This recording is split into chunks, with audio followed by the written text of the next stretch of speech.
Buddy, good evening. Good evening, everybody. Uneducated Economist here. So, in today's video, we are going to be talking about how you can easily survive this economy and even the deterioration in which that we are finding taking place that is damaging a lot of people. When you recognize the causes, you don't necessarily put the blame out there on what it is that you can do to fix the exterior. You start understanding what it is that you need to do in order to take care of business. Now, part of this is understanding what it is that's taken place with monetary policy. Now, monetary policy is not the same as government fiscal policy. And I think a lot of times people really want to combine these two together and make them one and the same when they are really not. Now, if you go and study fiscal policy, you're going to find a lot of politics that are involved with, different debates, left and right polls. There's going to be all kinds of issues that come up that don't necessarily talk about the banking system or the financial system. They talk a lot about debt and budgets and things like that. But when you start looking at monetary policy, this is really down to the Federal Reserve's FOMC, the Federal Open Market Committee.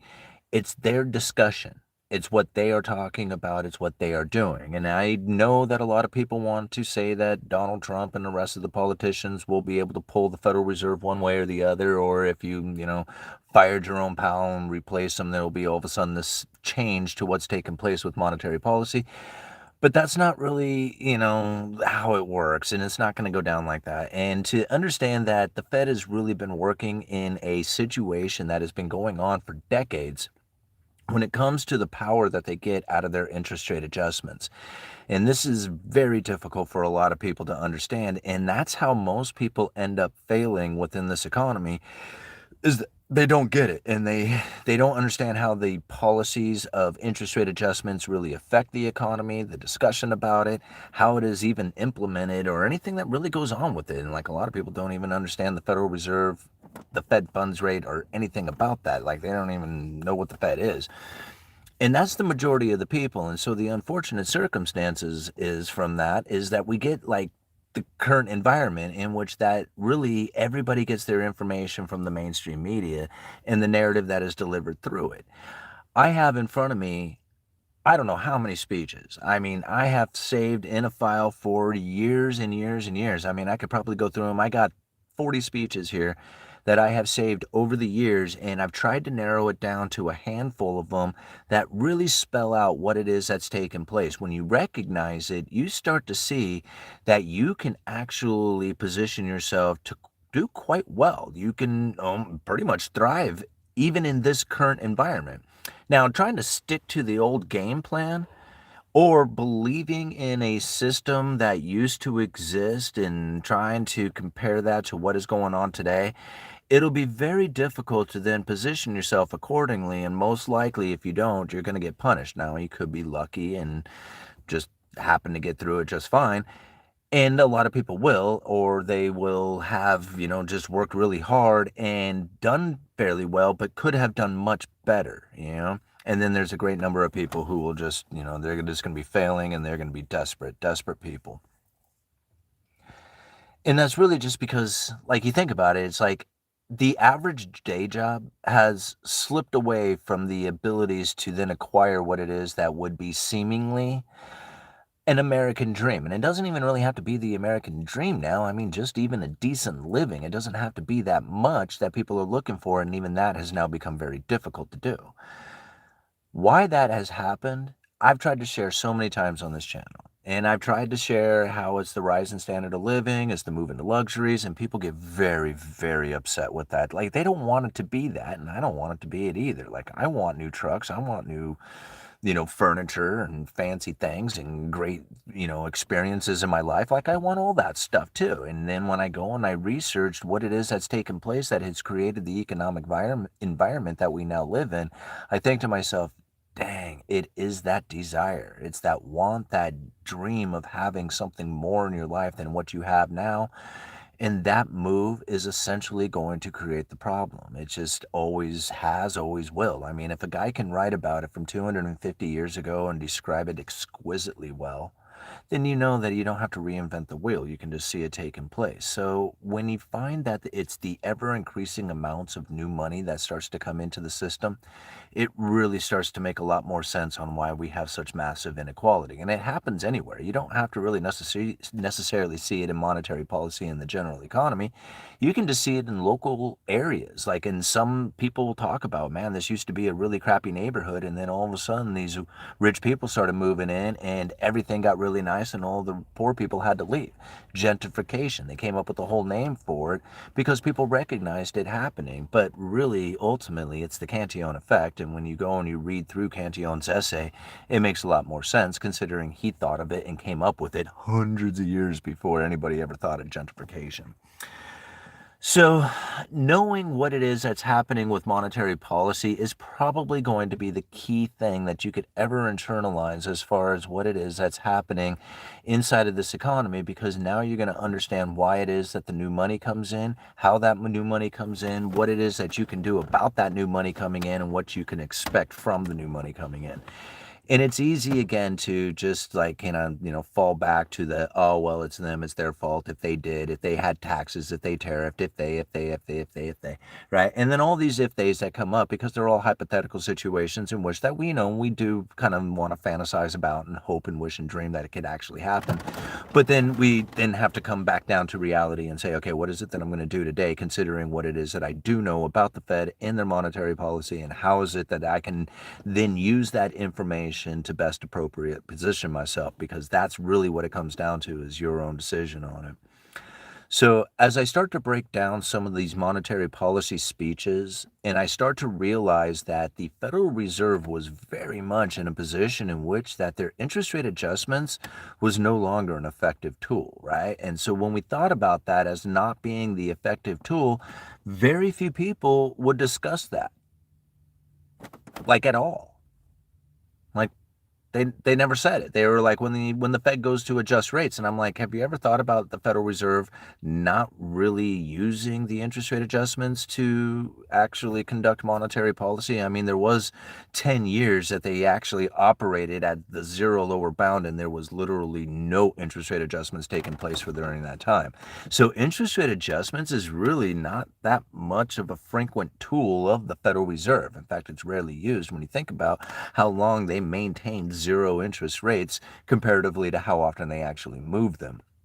So the Federal Reserve likes using words. They like using forward guidance, and they like to deploy that information into the economy in a way, or especially the markets, into a way that then guides them in a direction that either raises or lowers the inflationary expectations or the restrictions or accommodations to the economy. And again, it's just done with words. It's not really done with any kind of real action.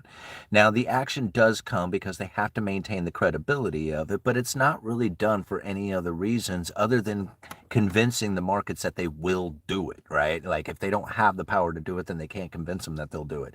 But if they have the power to do it, then they can. But at the lower bound of zero, they don't have that. Like there's no interest rate adjustments at the lower bound of zero, and you can't even threaten about doing it, right? But if the interest rates are somewhat elevated, now you do have the ability to talk about it and whether or not it can go up or down or sideways. This is really how the monetary policy is then projected out there to the people, right? It's just like, hey, we are going to lower rates, and it's because the labor market is really screwed up, and we better do it right now. And Myron comes out and says, neutral interest rate has fallen too, and we got to chase it on down. And when you think about some of these things that they are saying, a lot of them are so contradictory to what it is that you would expect coming from the Federal Reserve, who a lot of people think are just trying to keep the stock market elevated, keep the housing market elevated, keep the Democrats in office. I don't know what the people, I mean, there's so many stories that I heard about it, and I'm like, really? Because I've read hundreds of speeches, and I've collected dozens upon dozens of them, and I've narrowed it down to a handful, and I have yet to see one single political statement inside of it or anything about supporting the markets. I can't find it, right?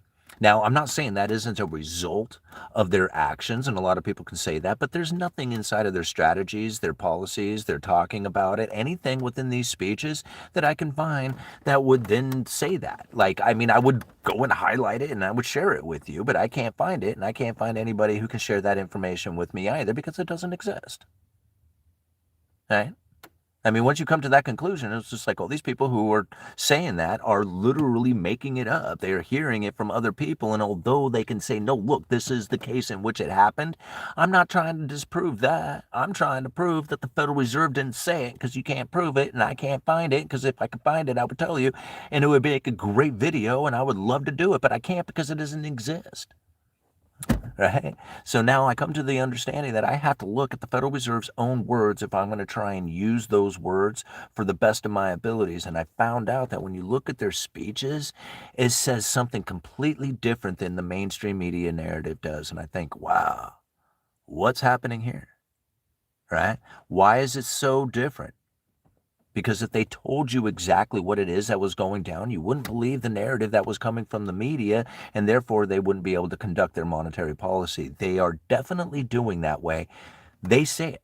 Not like, I mean, again, I have broken down these speeches so many times, but when I bring up some of these things, it's like I can prove literally every single thing that I say through the Fed's own words.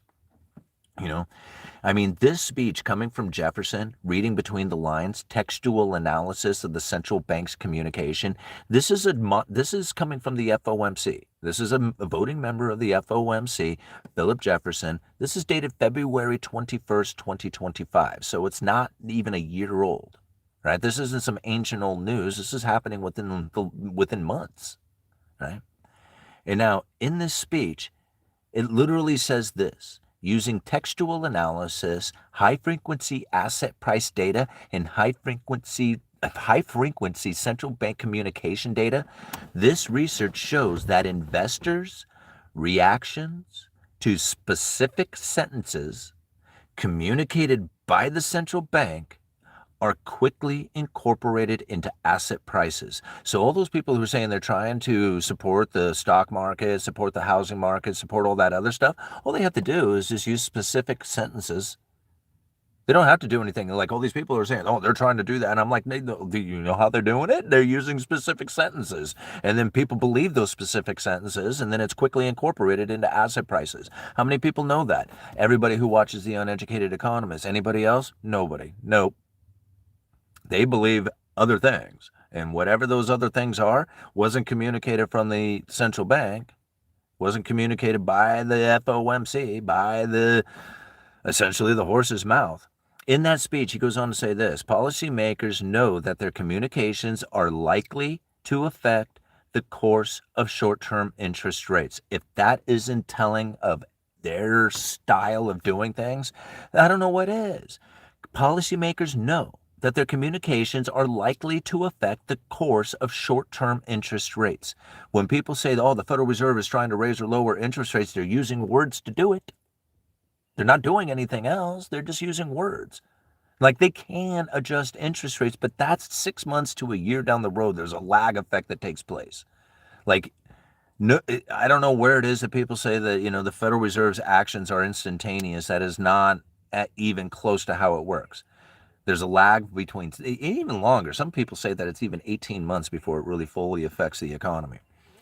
Policymakers know that their communications are likely to affect the course of short-term interest rates, other asset prices, and the associated economic outlook, resulting in an easing or tightening of financial conditions. And that is exactly how they conduct themselves. They use these specific words and sentences that are quickly incorporated into asset prices, and they know that the associated economic outlook will be resulting in an easing or tightening of financial conditions based on those communications. There is no other way to look at it. Anybody else who is looking at any other information, I am sorry. It's good information. It's fun to look at. It's nice and logical. It definitely gives you good things to debate and talk about, but it is definitely not how the Federal Reserve is conducting business. It comes down to forward guidance, signaling, job owning, or what I'd like to refer to as credible threats. They know how to do this, and they're playing the game very well. Why they do it is the saddest part, because they know that they have printed too much money. The abundance of money in the system has separated the rich from the poor, and now it's come to a point that we, as working class individuals, are no longer capable of providing them with the inflationary expectations or the inflationary scenario due to the elevated labor market. They can't do it. They used to do it that way, and this is what's scary about it. This is the hardest part as people really start to understand. Like, when I start saying it and describing it, they're like, holy crap, you're right, man. Everything that I say, they already knew. Like, there is nothing new to them that when I describe the credible threat theory, the thing is that the pieces were misaligned, and when I line it up for them, they're like, crap, you're right. And this is how it goes down, because the Federal Reserve had a game plan for the longest time of lowering interest rates to stimulate the economy, because when you lowered interest rates, people would go out there and buy houses, cars, and go on vacation. And that's how most people expected. But it did something much deeper than that. Because when they lowered interest rates, what that did is it sparked investment, and people will go out there and they would start investing out in, like, mainly corporations hiring people. That was the big move from the Federal Reserve's lowering of interest rates. And typically it would be like 5%. So if they were moving the Fed funds rate, they would move it 5%. That sparked the investment. People would be out there participating in the economy, and especially the hiring of people. That hiring of people, increasing the labor supply or increasing the labor market and tightening up that labor market. What you had done is you increased the amount of people who are working, earning money, and spending that money into the economy, and that added consumption creates supply-demand imbalances, and an inflationary pressure is found. That was the mechanism. This lowering of interest rates and the overnight lending rate between the big banks, which made the economy less restricted, or at least the banking financial markets less restricted, which eventually starts bleeding into the broader economy. This move, lowering of interest rates, eventually moved into the labor market, tightening up the labor market, increasing the consumption, and creating the supply-demand imbalances and finding the inflationary scenario that they were looking for. They literally had something called the neutral unemployment rate, or the neutral employment rate. I can't remember. Anyway, it was very low. So even during the Obama administration, all the way through the first Trump administration, we found a very, very, very bad situation for the Federal Reserve. And that is that the incredibly low unemployment, tight labor market didn't create the inflationary scenario that they were looking for. And that was a big time problem. They never had that stuff going on before. After the great financial crisis, the whole thing fell apart. Like, moving interest rates to the lower bound of zero should have caused this inflationary scenario of, like, mass proportion, hyperinflation, crazy amounts of it, just out of control. Like, that's it, end of dollar scenario. And I dumped every single penny I had into silver, believing that, thinking that silver is it. That's the only position that you need to be in during this situation, only to find out by 2019, 2018, you got John Williams writing speeches talking about monetary policy for a low neutral interest rate world, and saying in that speech that the problem they need to solve these days is the risk of inflation that is persistently too low rather than too high. What in the world? All this money printing, the expansion of the balance sheet, $850 billion to over $4.5 trillion, failed to produce an inflationary scenario that the Federal Reserve was looking for. How in the world could that possibly be? It was supposed to have created this hyperinflation scenario. I know I dumped every dime I had when I shouldn't have been doing it into a market in which I should have just absolutely exploded with price valuation in a hyperinflation scenario, and I took the absolute wrong road. I should have been in stocks. I should have been in real estate. In fact, I let a house go into foreclosure and held on to the silver. Of course, there was all kinds of other things that were happening in my life, but that was the choice I had made based on the information that I have received about how devastating the Federal Reserve is in an inflationary scenario with their money printer, and we were experiencing it right then. Only to find out by 2018, they were like, you know what our real problem is is we have an inflation expectation that is persistently too low rather than too high. This is what the Federal Reserve was actually saying. And when I came to that understanding that, man, this is not what I thought it was, not until I started picking these speeches apart. And when I started picking these speeches apart and I started realizing, holy crap, when they hit the lower bound of zero, they were out of monetary policy. They literally ran out of policy. You can't go any lower than zero. And here's the problem. The neutral interest rate, the rate that is neither accommodating nor restricting the economy, it was also very close to zero. They had no more downward adjustments because of the lower bound, and they couldn't get far enough below neutral to actually stimulate the economy. They were experiencing that back in the great financial crisis is when that moment came, destroying the monetary policy of the Federal Reserve. They had no more monetary policy adjustments with interest rates. It was over. They had to completely switch the way that they were going to be conducting business, and they knew it was going to be coming from words. You know how they knew? You know how we know? Is because they let the cat out of the bag way back in 2002. Ben Bernanke gave a speech called Deflation and How to Prevent It from Ever Recurring Here. And in that speech, he described exactly the great financial crisis, years and years before it took place. How is it that they didn't know it was coming if they described it before it happened with a game plan to deal with it? I don't know how many people were looking at Ben Bernanke, calling him an idiot, saying don't listen to a single word he said, but yet here he was telling you exactly what it was they were about ready to do to you, and everybody said don't listen to him. And he described it extremely well. In that speech, he comes up with a game plan to deal with the fact that they hit the lower bound of zero on interest rates with no more downward adjustments, claiming that they were out of ammo, but says, nah, that's clearly mistaken. Because you know why? Let me tell you a little story about a guy who invents a gold machine. See, with this gold machine, he can produce as much gold at will with very little cost or energy. Say this guy has this gold machine publicly verified and scientifically proven, but yet hasn't built the machine yet. Just the credible threat that he would be able to do it. Well, what happened to the price of gold on the market if that was as widely publicized, scientifically proven that he can do it? Even before the guy produces a single ounce of the yellow metal, what do you think is going to take place? The price of gold will plummet if the market is anywhere efficient, right? That was his game plan. That was his tool. This hypothetical gold machine was a suggestion of how it is that they could use their words to deploy the monetary policy of expectations into the market to get them to move in a particular way.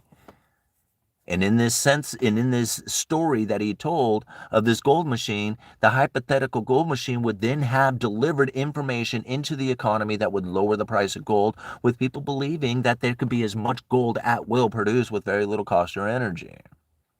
This is how the Federal Reserve now conducts themselves. Again, when you try to think about how it is that you're going to survive in this economy, many people are very desperate because they don't get what it is that's taking place here. If they don't understand this gold machine theory that's happening, which isn't even my theory, this is Ben Bernanke talking about it. So really, the gold machine theory is the heart of the credible threat theory. That they were going to do this once they hit the lower bound of zero. They found this such an awesome way of actually conducting monetary policy that they just kept going with it. They were like, hey, let's develop all the tools for delivering information out there to the people. They came up with the statement on economic projections. They come out in all kinds of with statements after the meetings. They have massive amounts of them coming out all the time talking about their possible, way that they should vote on policy. There is so much talk coming from the Federal Reserve that people have no idea what the hell it is that's, what it is. Like, man, which one is right? Who it is that's speaking the truth? Is it going up? Is it going down? What's the monetary policy? Who knows? What's the 2% target over time? What's flexible average inflation targeting? What's asymmetric flexible average inflation targeting? Like, all these things are so confusing to most people out there. They don't even understand why it is that the Federal Reserve would even have these things to even talk about. But then when you think, okay, well, if the neutral interest rate is too low, meaning that it's very close to the lower bound of zero, and no matter what interest rate adjustment they do, they would never get below the neutral interest rate enough to actually stimulate the economy. If you're looking at neutral or looking at interest rate adjustments as some sort of monetary policy tool, that's very inaccurate. Like, they don't have a monetary policy tool with interest rate adjustments if they cannot get far enough below the neutral rate. There's literally no tool there. So there's only one way to get that neutral interest rate to rise, and that's on inflation and inflation expectation, the credible threat of it coming into the future.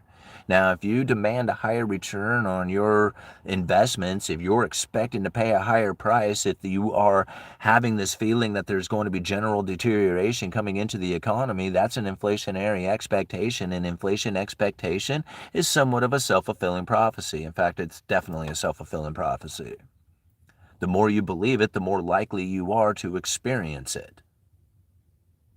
And so as we see the elevated inflation and inflation expectation that is persistent within the economy, and you have the credible threat of tariffs and ever increasing amounts of credible threat of tariffs, even with the idea of the Supreme Court calling them illegal, Donald Trump has already come up with a game plan 2 theory of like what it is that they're going to do in case the Supreme Court does vote these things down. This ever increasing amounts of credible threats that continue into the future. This is what keeps the elevated inflation expectation and pulls the neutral interest rate higher. That is the key to it.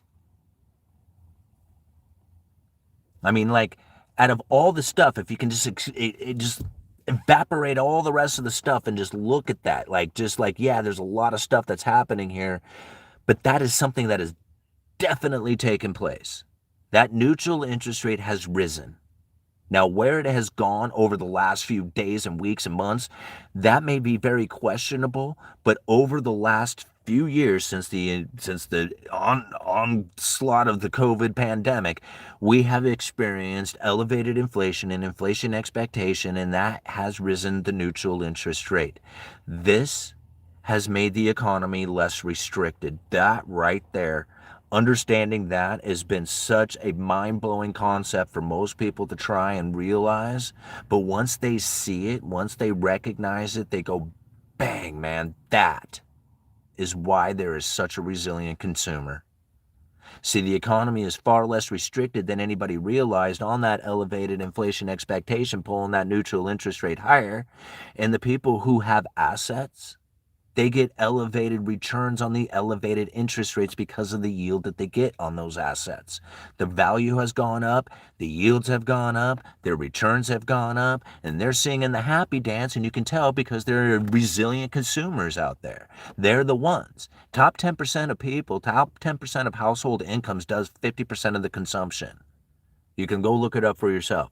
If you were just to assume that would be true, wouldn't it be safe to say that the next 10% of people beyond the first 10 would be doing an additional 50% of the remaining consumption out there?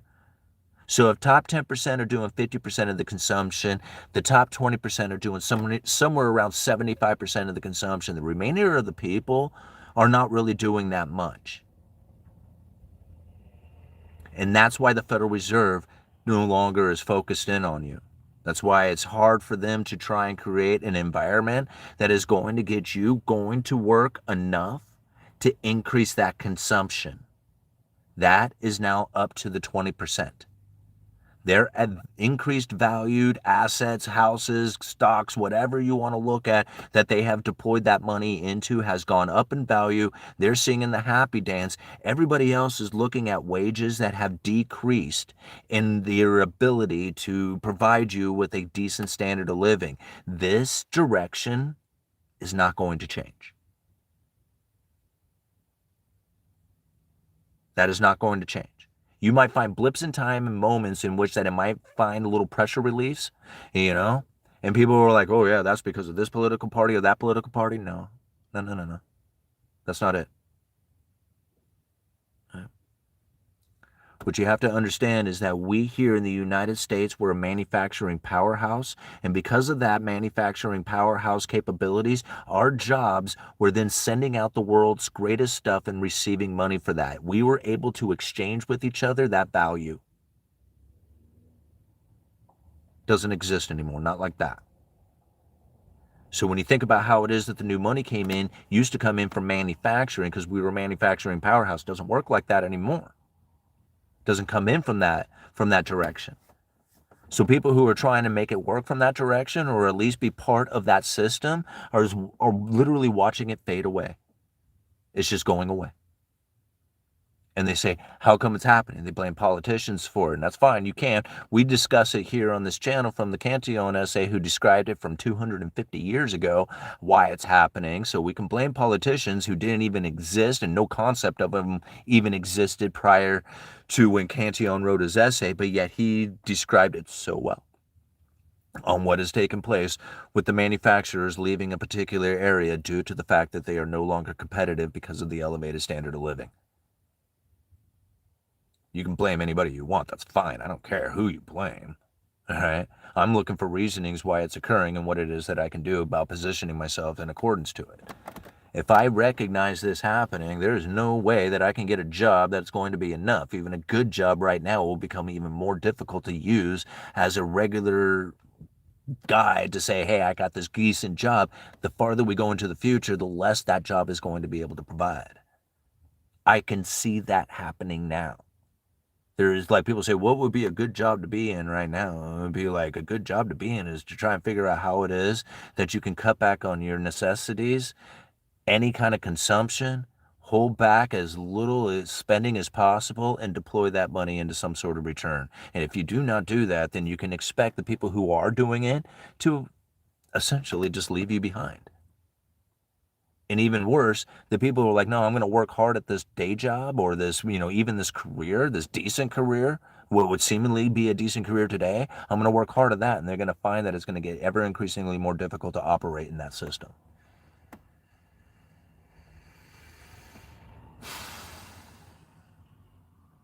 I know it sucks, right? For a lot of people, that sucks. For people who see it, they're like, yeah, dude, this ain't no big deal, man. I do that all the time. You should see me. I drive this beater old car and I have a, $500,000 stock portfolio. And I'm like, yeah, I know. Some of us didn't figure out that's what we were supposed to do until we were after 40 years old, okay? Not all of us can start off 18 years old with an awesome family who knew exactly how to position people in their life in order to be in a way that they would not be like reliant on the system, reliant on their family, reliant on other people. They were actually independent individuals who were growing businesses, finding other resources of cash flow, trying to figure out how it is that they can live independently, and they were starting off doing that at a very young age. Yeah, that's awesome. I mean, not everybody got to do that, okay? Some of us had to figure that out after we got drunk, stoned, and stupid. Once we got that part figured out, now it's like a desperation mode. People who are desperate, wow, guys like me. I mean, you think about it. 40 years old, couple of kids, no retirement, no savings, no nothing. Whoa, what in the world? What was I thinking, right? I better figure this thing out, and I better do it right now because I don't have much choice. So as I start breaking this stuff down, I start realizing what it is, and I start positioning myself in what I feel is accordingly to be the appropriate way. I find myself, dang, man, I'm actually starting to build up a portfolio of stocks. I'm buying a house. Holy moly. I wonder if I can get this thing paid for by the time my kids are grown. Like, these are the things that I think about. Here, let's go check out these super chat. I kind of rambled on there for a half an hour. I hope you guys enjoyed that. I try to keep these streams, like the first 10 minutes really good, but, sometimes we just kind of just cut loose, right? Half an hour. That was pretty good. All right. Felix the Cat 69, $5 UE. Did silver lose out to gold in the 1870s due to Gresham's law? Well, I mean, I think Gresham actually, there's a spot in his essay where he talks about the exchanges between gold and silver and copper due to the amount of them that is there. So like there was some areas in which that there was like hardly any silver, but there might have been gold, but there was no gold and there was silver or copper or something of that nature, just because of the general trade in which that they were dealing with. So, you take it back to the 1870s and you try to think about, like, what it is that was taking place as far as commerce goes. There was a lot of different ways of dealing with commerce. And a lot of it was like, literally like receipts that they would write up, because there wasn't really any kind of money to be exchanged, or at least that not that much. And then you would find where massive amounts of money would be transported at once, and that's where you got, like, these you know sunken treasure ships and stuff. You if you go on, there's a really good story. What was it? I wish I could find it. It was a documentary that I was watching, like on Discovery Channel or something like that. I can't remember where. But it was talking about the silver mining out of South America and then sending that silver over to China. And it was for so long. It was like this river of silver that they described it as, these sail ships were heading over to China with all this silver to provide or I guess in exchange for all the Chinese goods. But it was amazing because as soon as it ended, right? When that silver mining came to an end and they didn't have any more to send over there, it was like just created this economic turmoil, right? The new money turned off and all chaos started to happen, and they had to come up with some sort of way of doing commerce, and that's where the opium came in, and then all the opium wars and all that other stuff started happening from that. So it's fun to watch what ends up taking place when the different types of money start to change, right? So it was silver easily coming into the nation, into China to trade for all these goods that they had there. But the moment that it turned off, it was like, oh crap, what do we do? Right? And it was just like, well, what else are you gonna do? Use the next best thing. What is it that people desire? Drugs, right? And so, like, opium became the easiest thing to then use, and man, did it not create a whole lot of hell there. Right?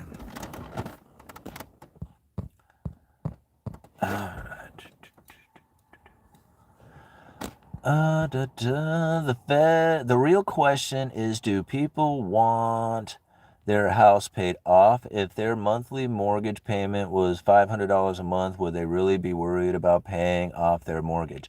Actually, no. I mean, anybody who was really smart wouldn't really care about paying off their mortgage. What they would really care about is putting somebody into that house that would be paying the mortgage off for them. And in fact, it would be better yet that they just didn't even pay off the mortgage and just kept it going the entire time, taking refinancing it and taking the equity out of it whenever they could, in order to buy more rental properties and do the exact same thing over and over and over again. So paying off the property doesn't really make a whole lot of sense if you're going to be working this economy right now. If we lived in a day of, like, manufacturing state, where we were producing things and we had that good, strong manufacturing standard of living, then I would think a little differently about it. I think it would be more of a secure position to be in, to be a home owner and just own that home and just live in that home and, be quiet with your family and build up your retirement, because it would be real easy to do it. But now it doesn't quite work like that. And so to try and take on that idea is really working in an old mentality. Nowadays, you have to think, like, what is it that the rest of the people are doing up there who are leaving me behind? What is it that they are doing with their assets? And I had somebody who, like, again, I've said this so many times, the richest people I know, all of them did it with real estate. And when I bought my house, and she says, well, what kind of interest rate did you get? And I told her, and she goes, oh, that's really good, a fixed one. And I said, yeah. And she goes, I'm going to have 3 houses, owned and paid for, or something like that. By the time you do it, I'm going to do it with an adjustable rate mortgage. And I thought, I'm not hearing you right now. I'm gonna go. I'm gonna go on my own way and figure this thing out. But really, I should have listened to her, because she's in the game, right? And I don't know exactly what it is that she was saying. And I probably, if I actually listened to her, I probably understand what she was talking about. But she just kind of joked around and laughed with me about it, because owning the asset isn't nearly as good as being in a position in which that somebody else is paying for it, somebody else owns it, and you're just cashing the cash. Right? Like, what else do you want from the place except for the cash anyway? Most people don't. I guess it'd be one thing. It's like, I own 150 houses, and I own them outright. And I'd be like, wow, man, that seems like really, like, overwhelming. But to have a bunch of properties that essentially is financed, that somebody else is making the payment on, and you're collecting the cash flow off of it, and even somebody else is, doing the property maintenance on it. If you can position yourself in the way that you're just really pretty much just like, just signing the paperwork and just doing the moves, why wouldn't you do that? Like, you might be making a very small amount comparatively to what other people are doing, but then, like, how much work do you really want to put in it for the cash flow? So you think about it, you can do it with dividend-paying stocks, you can do it with rental properties, you can do it with real estate investment trusts, you can do it by partnerships, you can do it all kinds of ways. You can do it by yourself, living on the property, and let somebody else, like, live in the house, and you live in the tool shed. I don't know, man. Like, there's a million ways to do something out there. You just have to get creative and figure that part out. And that's like where it's really important, is that what is it that you intend on doing with that? Like, I love the fact that, like, I would love the fact that I would own my house. Don't get me wrong. Like, I'm not trying to say knock the idea of owning a home. I'm just saying, like, I want to own my own home. I would love my boys to be able to have that house for themselves to grow up in if they want, or to live in and raise a family and whatever they want. Like, cool. But if it was like the mindset of how do I get on that other side of the wedge, really the mindset I should be having is like, as soon as I'm done raising these kids, is like, I got to get somebody into this place and start renting it out and start finding other properties to buy and do the same thing with. Now, those are the people who are going to be on the other side, who are essentially gathering up all the assets and becoming the consumer that we are now wondering who it is that is actually this resilient consumer. It's the people who are doing that kind of thing. Okay? And it doesn't have to be like in real estate. This is where I'm just like, I mean, I'm not trying to reinvent the wheel. I just look out there and I say, okay, who is it that I know that is rich? Huh. All the landlords. Okay, well, and I mean, it's just like I go and I look at Cantillon's essay, and he says the same thing. It's the property owners, right? Property owners live independently. All right, the history of money is pretty cool. Many things have held stores of value over the centuries. Yeah, I mean, you think about it, they did tally sticks for the longest time, hundreds of years. Little wooden sticks that were, marked and split and put into the treasury and put into commerce, and taxes were paid with them. And this is literally how money, like, they ran in circulation, was just sticks, little wooden sticks. Philly beef, having the house and cars paid off by retirement is definitely key.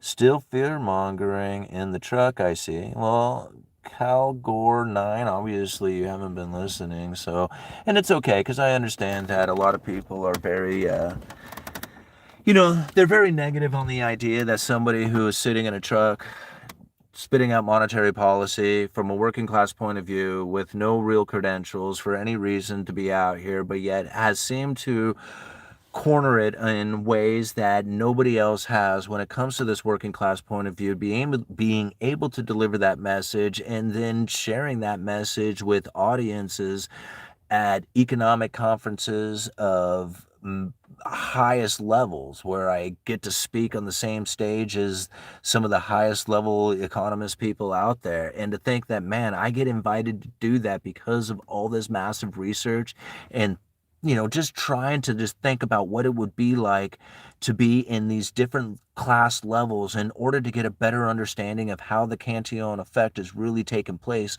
within these different, levels of society, and why it is that, the pressures are being felt in so many ways, but yet the elevation and uplifting of other people are like, man, this is just killing it. Why are we doing so well?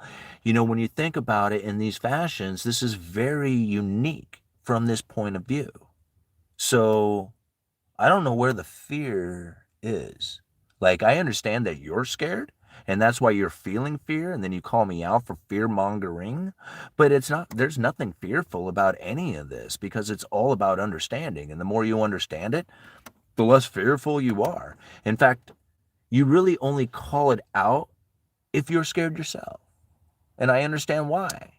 See, if you follow the channel more and you got the information like we have delivered here on the Uneducated Economist, you would be absolutely amazed on how well you would begin to understand why it is that people behave the way they do, and then how you can actually deal with it, because you know that them politicians and the things that they're saying, it can't play out the way that they're talking about. The underlying economic forces say much differently than that. So, yeah, I can understand. I mean, I don't live in fear, so I don't really understand, but I understand, right? I mean, I get where you're coming from.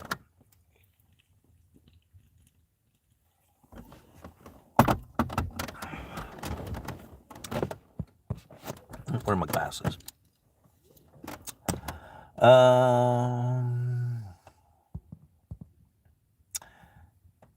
Okay, let's see here. Small landlord got screwed during the lockdowns. A bunch of them lost their shirts, right? See, and see, that's just the thing. It's not a guarantee. Everything's a risk.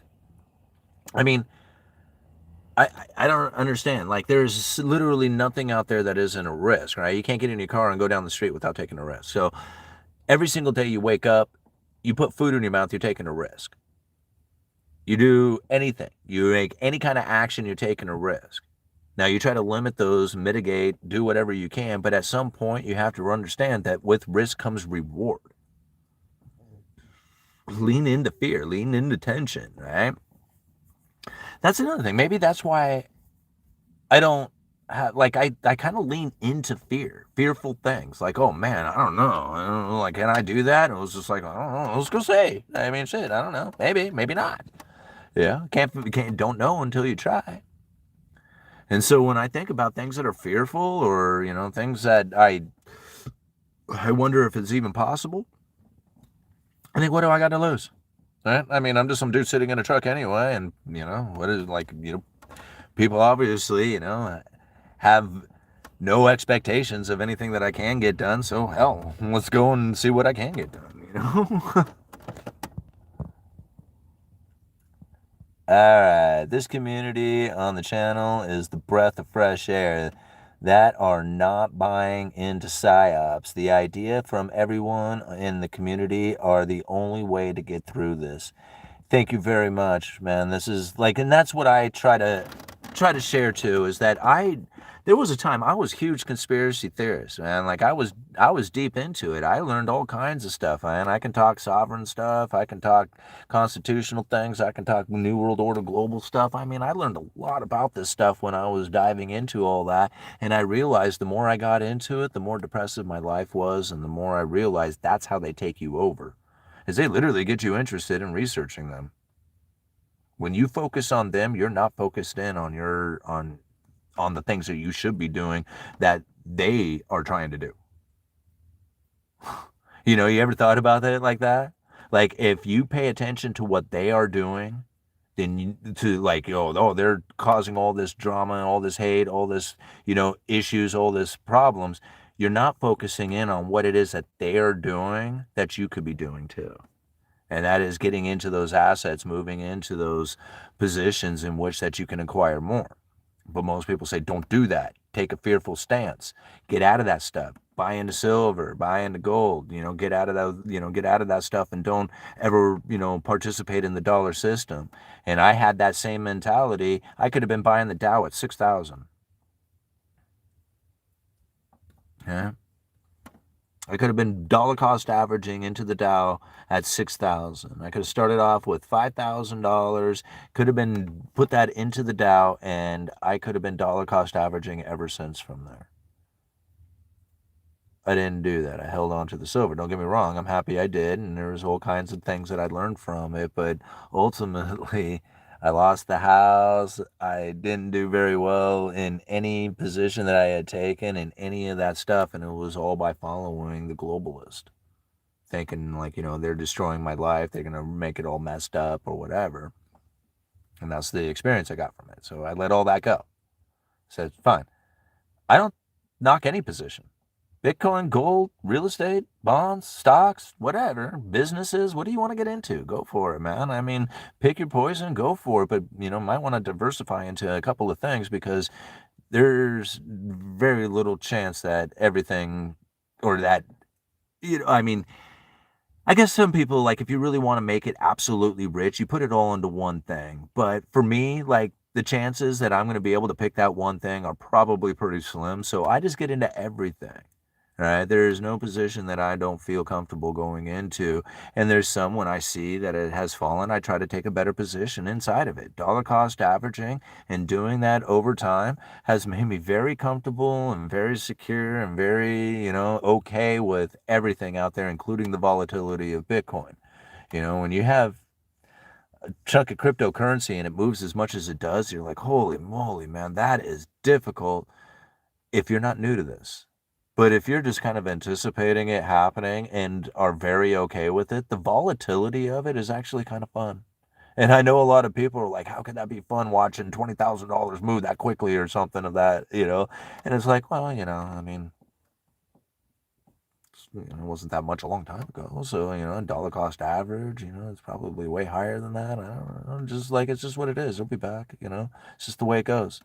I literally have like a very calm demeanor when I think about it. It's like I don't get excited or pumped up either direction. Yeah. When it goes up, I do kind of think about it. It's like, man, I should cash this in and buy some real estate. Like I do think about that. Like, what could I flip this into something else? Like it's overvalued or it's up in the high value. What's undervalued right now that I would be able to position to take a better position in if I was to do it? And, I think about it. It's like, I like all my positions. I'm good. I don't need to do anything. I really don't. I just need to keep adding to them as I continue to try and figure out whatever flow I can get into. You guys having fun? 188 people watching ADT. You guys want me to explain anything, break it down, go over a particular speech or anything like that? You were right. You were just too early. I don't know how you can be too early. Yeah. I would rather be 10 years too early than 1 minute too late. Everyone is an example. Choose wisely. That's the truth. I think the globalists are making us rich right now, Simon. They really are. And I think I totally agree. And if you recognize how it is that they're doing it, you might be able to actually jump in that position and make it fairly easy to do, right? It's a lot easier than I think you think.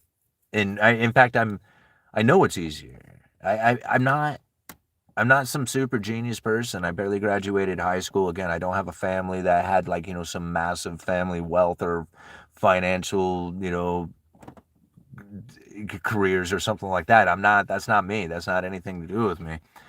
But I do recognize economic forces that are now playing out there or playing out there, right?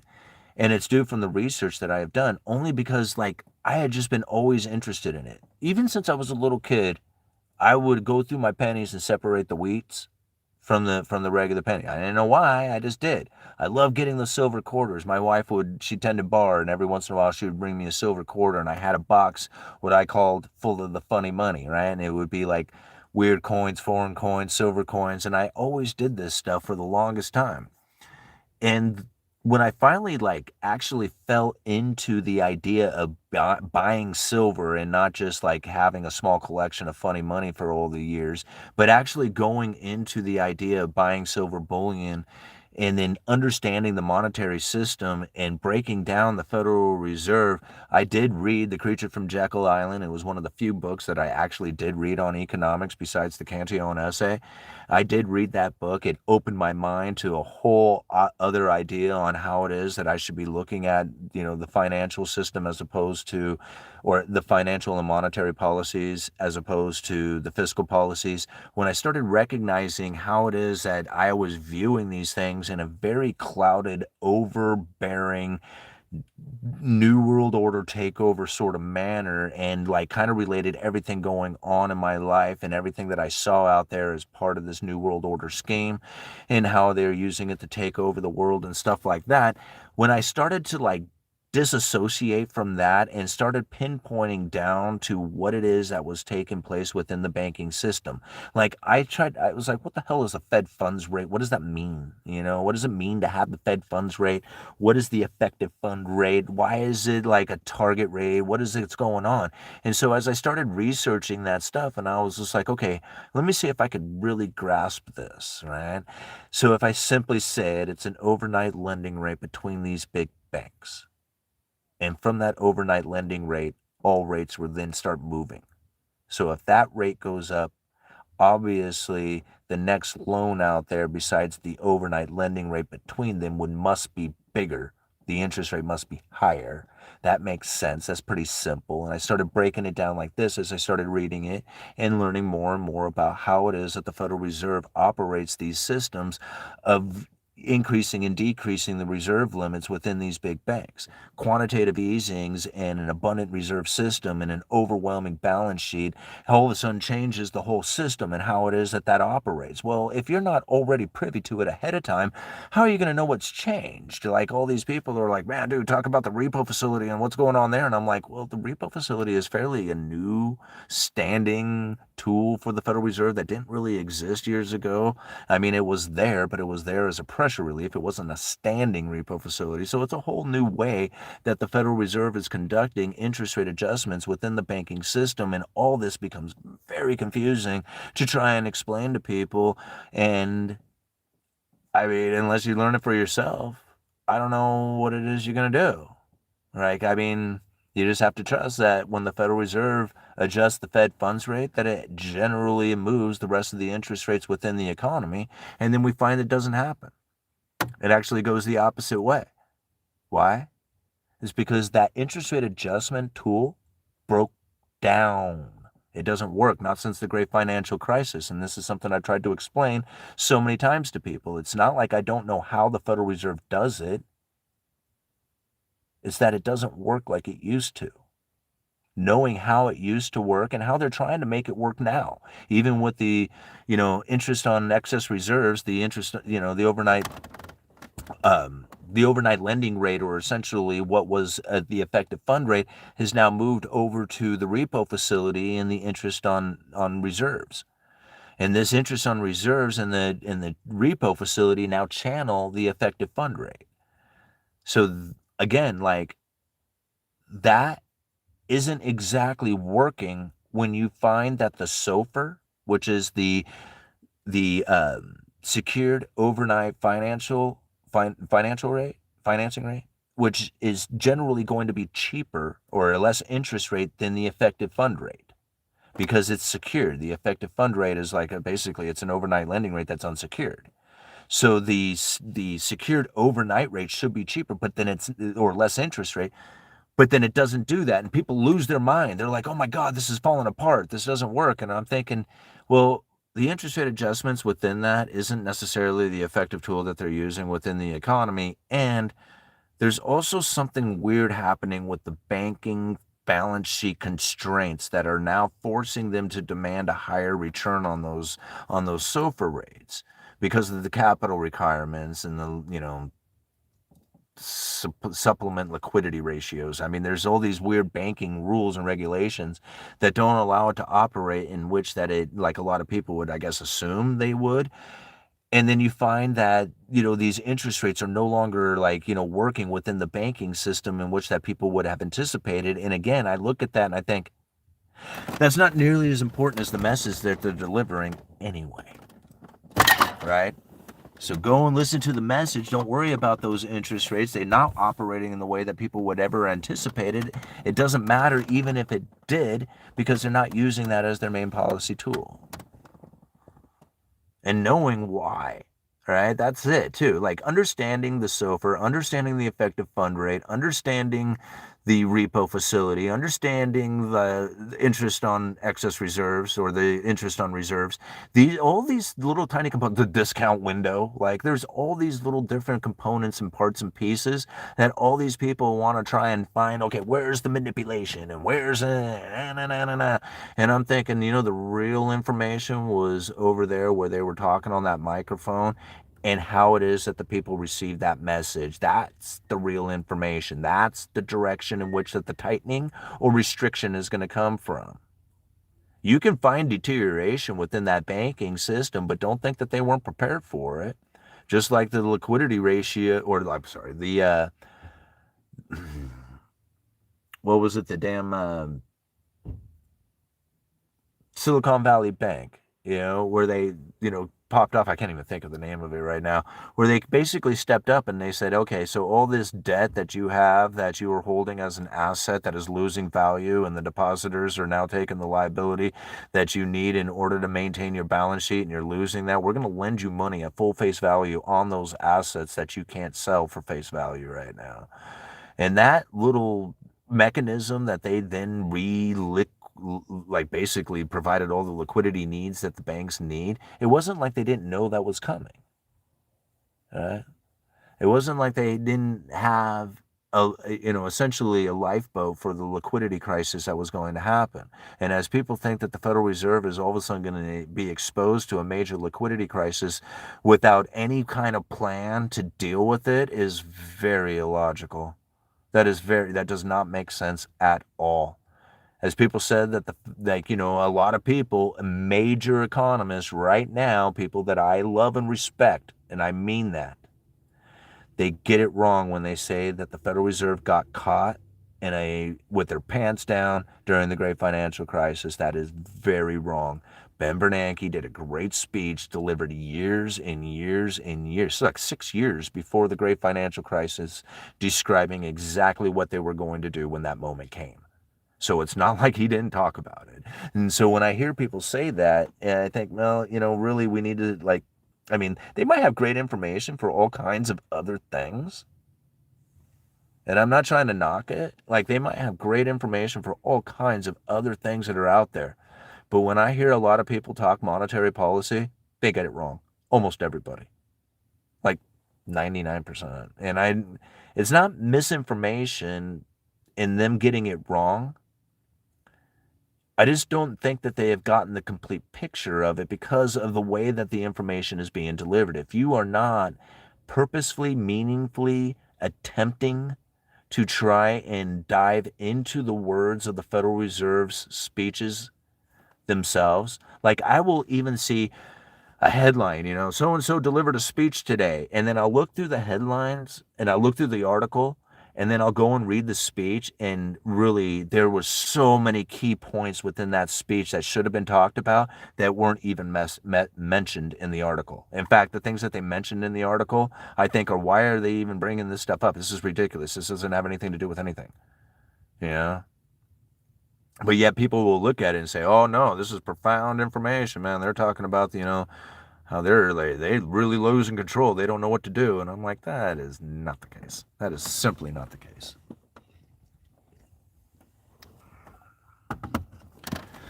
You guys having fun?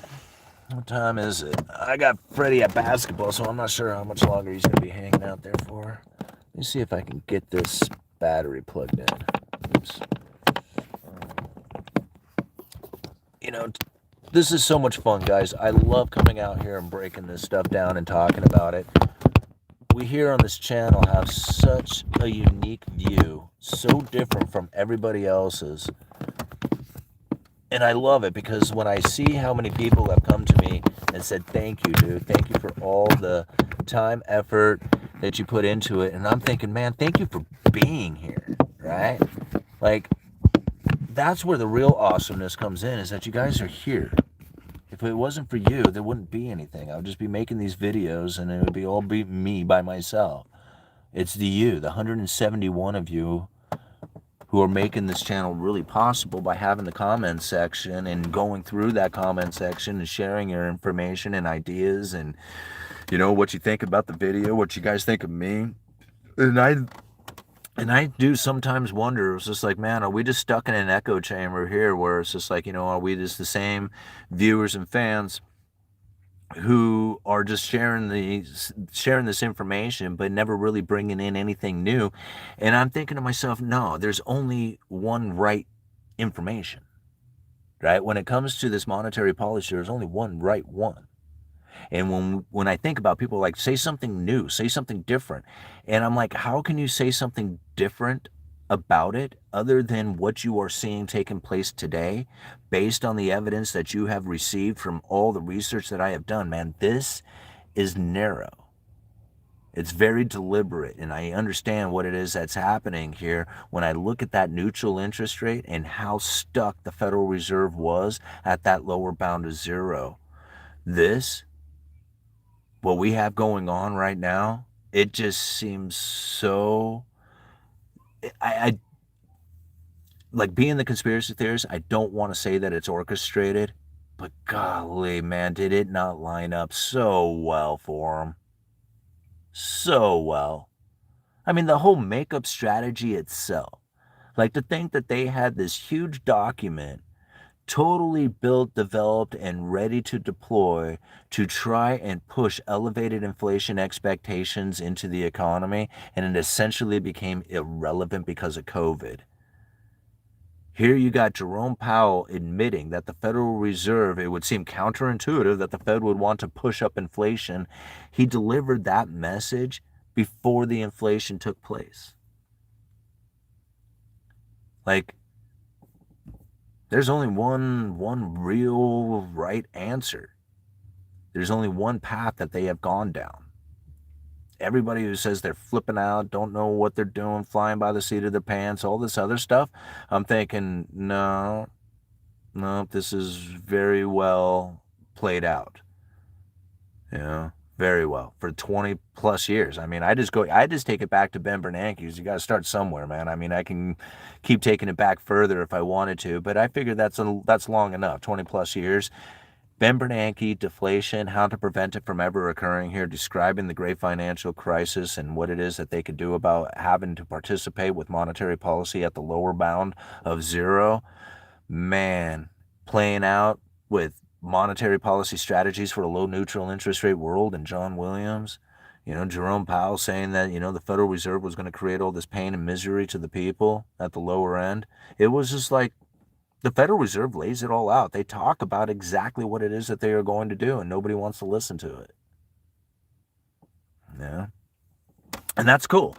I mean, that actually, I don't mind that so much. I really don't, because it really gives me a much better view of what it is that I can do, and knowing that I really don't have any competition. Nobody else looks at it like this. Nobody else has poured over these speeches like I have and delivered it on a YouTube video over and over and over again, breaking this information down to make sure that I'm getting it accurate.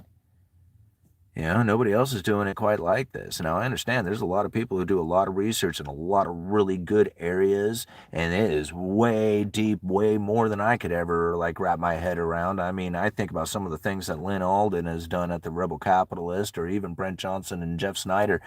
I mean, I like Brent Johnson because I actually can follow and listen to him, but Jeff Snyder, sometimes it's just like he starts to talk, and I'm like, man, dude, I'm thinking I'm falling away here, man. I can't keep up. All right. Same thing with Lynn Alden. I mean, some of these people's information is so deep and so profound and so well understood. It's just amazing on how they were able to even retain some of the information that they were able to acquire. And yet I don't hear any of them talking about some of the stuff that I do.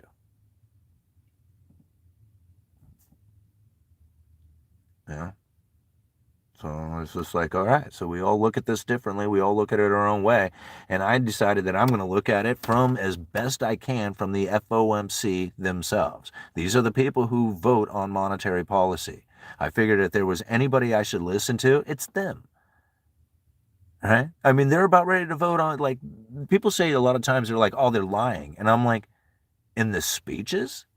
Who are they lying to? Me? I'm the only one who's talking about the things that's going on in these speeches. The only other people who are talking about it are the other central bankers.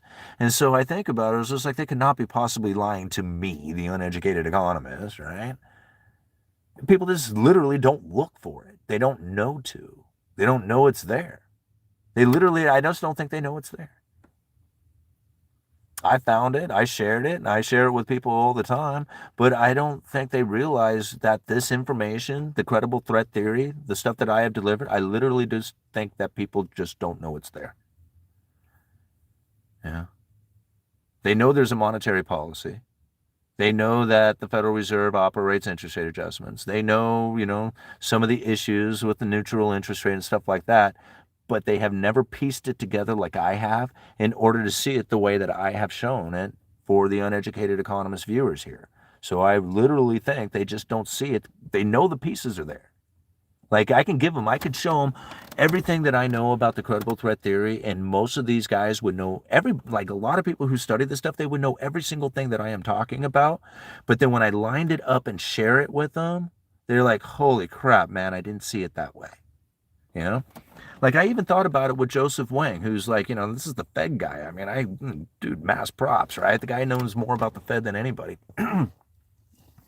And when I told him about the neutral interest rate rising on the inflation expectation, becoming ever closer to the Fed funds rate, making the economy less restricted, he went, yeah, yeah, yeah.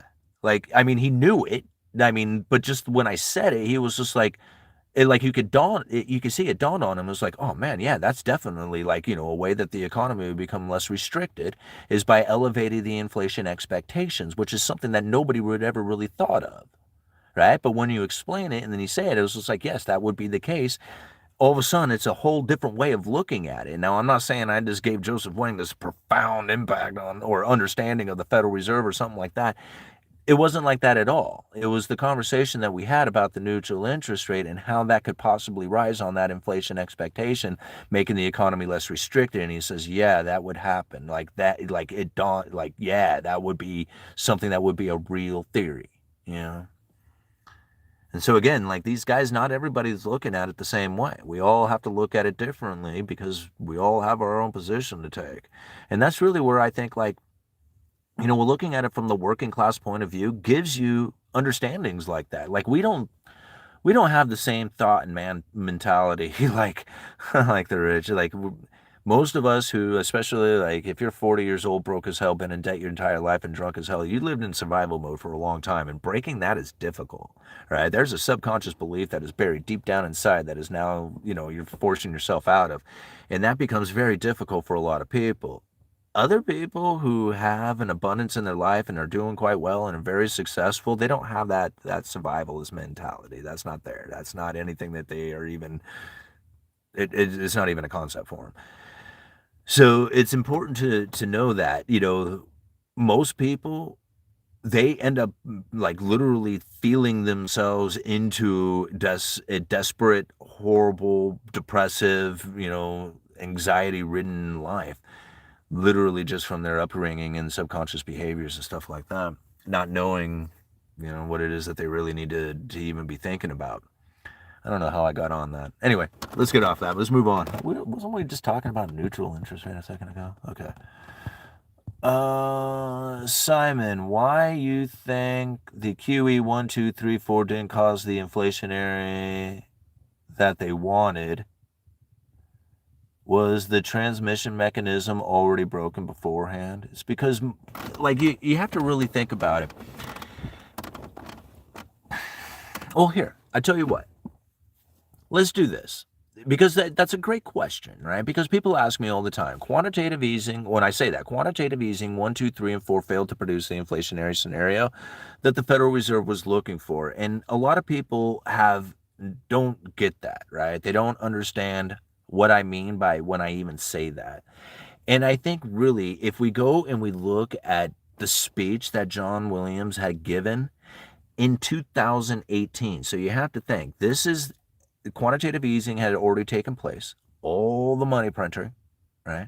And now they're in a position in which that they need to raise, or that they were raising rates and created a taper tantrum. So all of a sudden the markets got really pissed off and they started to fail, right?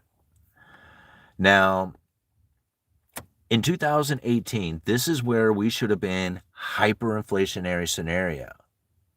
But instead, it's quite the opposite. Let's hear what John Williams had to say about this. See, this is the thing. If you are not a member of this channel, this is the type of thing that we will do on all these, not all of them, but a good chunk of these Fed speeches is break them down like I'm about ready to share with you. When you become a member, you will have access to many live streams that we have done breaking this information down. So now it goes like this. I'm not going to read. I'm going to kind of skip down here just a little bit.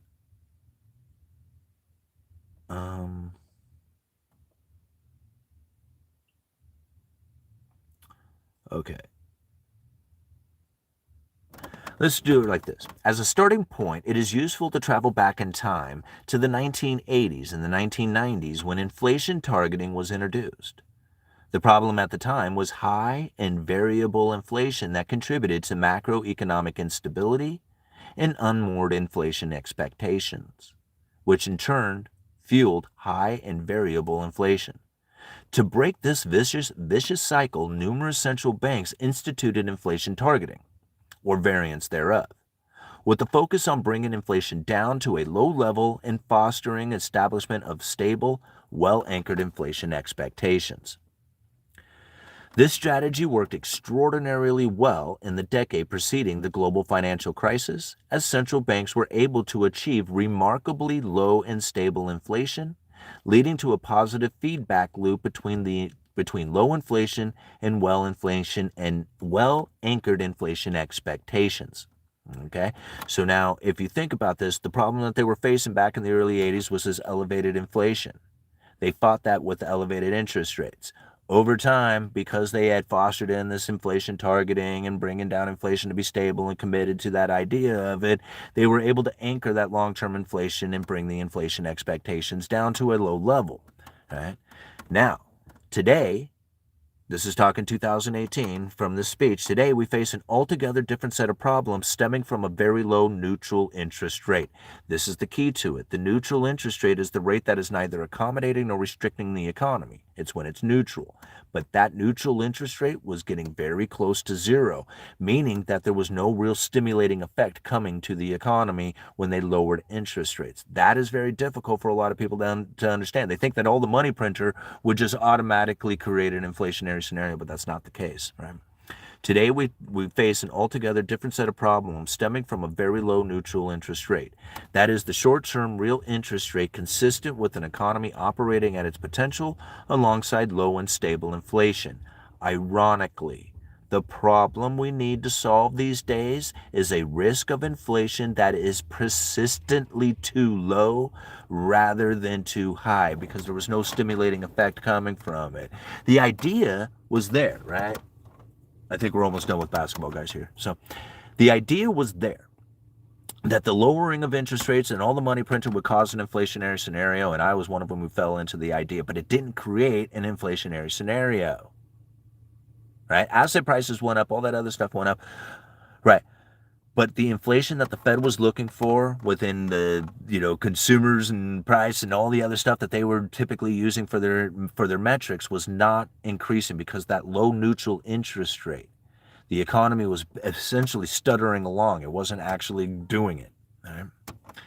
Today's low neutral interest rate reflects the culmination of trends extending back 25 years. A quarter century ago, a typical estimate of the neutral rate in the United States was 2 to 2.5%, consistent with historical average over the preceding half century. Since then, however, there has been a clear downward trend in the neutral interest rate in the United States and other advanced economies, with current estimates ranging from 0 to 1.5%.